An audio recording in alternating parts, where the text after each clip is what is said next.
First is the high cost of housing. And this has really put a lot of people under a lot of economic pressure. You know, we're very familiar with the 90s generation in China and how sensitive they are to the cost of housing in Beijing or Shanghai.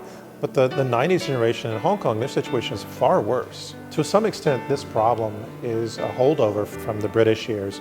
There was a certain amount of continuity in terms of the new political system that was put in place, where you had very powerful business interests, real estate developers who continued to exert too much influence on Hong Kong politics and policymaking. A lot of people in Hong Kong are also angry because there's been no substantial government policy to help rectify this problem.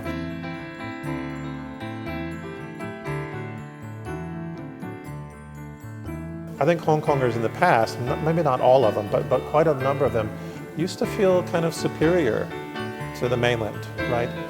And they used to go to Shenzhen and enjoy cheap massage and cheap dinner and cheap products, right? And they have lost that economic power. They've lost that sense of being the better China.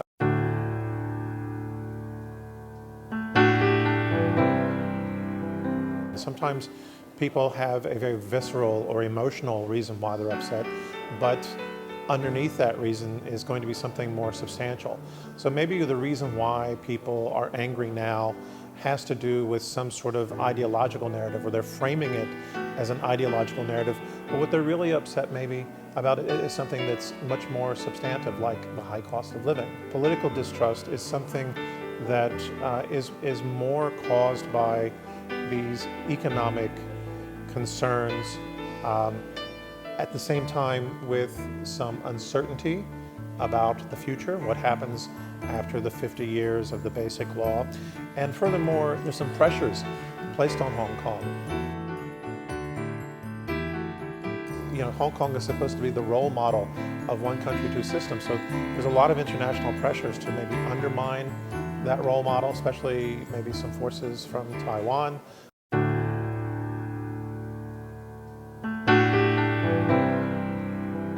This double standard does not begin with Hong Kong.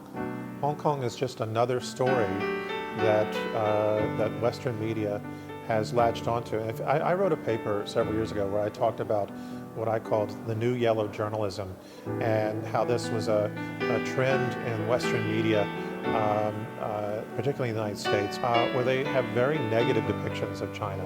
So this is a long-standing problem.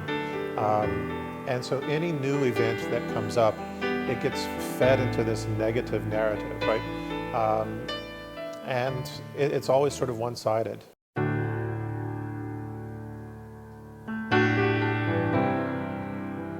Anytime that Washington gets involved in discussions with human rights, it tends to hold people to a double standard. It holds people to standards that it doesn't ultimately hold itself. I don't think we can always trust the United States to take an even-handed approach to discussing those problems, because the United States often has its own human rights problems, both at home and abroad.